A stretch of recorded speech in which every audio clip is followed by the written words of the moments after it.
Assalamualaikum warahmatullahi wabarakatuh. Halo semuanya, selamat datang kembali di channel ini, channel tempat kita bareng-bareng belajar sejarah, tapi dengan cara yang gak membosankan. Karena sejatinya belajar itu bukan cuma soal buku dan teori, tapi bagaimana kita bisa mengambil hikmah dari perjalanan dunia. Teman-teman bayangkan sebuah negara raksasa dengan ratusan juta penduduk, ratusan bahasa, dan puluhan agama serta etnis yang berbeda, semuanya hidup berdampingan. Sampai akhirnya tidak bisa lagi. Inilah kisah tentang bagaimana India terpecah menjadi India, Pakistan, dan Bangladesh. Sebuah kisah penuh intrik politik, konflik berdarah, dan impian yang bertabrakan. Semua bermula di abad ke-19 ketika Inggris menjajah anak benua India. Bukan hanya mengurus sumber daya, mereka juga memainkan strategi klasik, divide et impera, pecah belah dan kuasai. Inggris mempermainkan perbedaan etnis dan agama demi mempertahankan kekuasaan.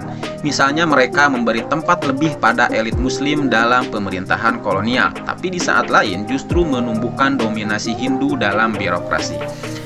Hasilnya, bukan hanya ekonomi India yang terkuras, tapi juga tatanan sosialnya menjadi ladang konflik laten.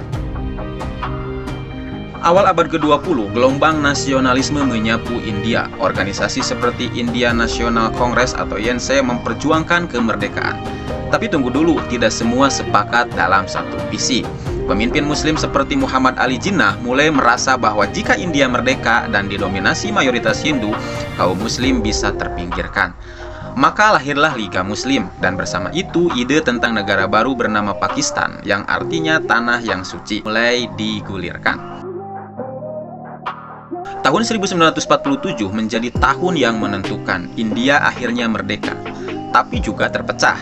Peta berubah drastis. India menjadi negara mayoritas Hindu, sementara Pakistan lahir sebagai negara Muslim. Tapi bukan tanpa harga. Pembagian ini memicu salah satu migrasi manusia terbesar dalam sejarah. Sekitar 15 juta orang pindah paksa lintas batas baru, disertai gelombang kekerasan sektarian yang menewaskan lebih dari 1 juta jiwa. Bayangkan, tetangga membunuh tetangga, keluarga tercerai-berai, dan kereta penuh jenazah melintas setiap hari. Punjab dan Bengal menjadi dua wilayah paling berdarah dalam proses ini. Uniknya, Pakistan sendiri terdiri dari dua bagian yang terpisah ribuan kilometer. Pakistan Barat yang sekarang menjadi Pakistan, dan Pakistan Timur yang sekarang menjadi Bangladesh. Meski bersatu dalam agama, keduanya sangat berbeda dalam bahasa, budaya, dan ekonomi. Pakistan Timur merasa dianaktirikan, sumber daya banyak dialirkan ke Pakistan Barat, suara mereka diabaikan, dan pada tahun 1971, setelah pemilu yang dimenangkan oleh partai asal Timur diabaikan oleh militer, pecahlah perang kemerdekaan Bangladesh. Dengan dukungan militer dari India, Pakistan Timur akhirnya merdeka dan lahirlah negara baru, Bangladesh, pada 16 Desember 1971. Perang ini menewaskan lebih dari 300 orang versi Pakistan hingga 3 juta orang versi Bangladesh. Faktor agama memang dominan, tapi jangan lupakan faktor sosial ekonomi. Pakistan Timur miskin, padat, dan berbasis agraris, sedangkan Pakistan Barat lebih maju dan mengontrol anggaran. Ketimpangan ini mempercepat kemarahan rakyat Bangladesh. Dan hingga hari ini, dampak dari perpecahan ini masih terasa.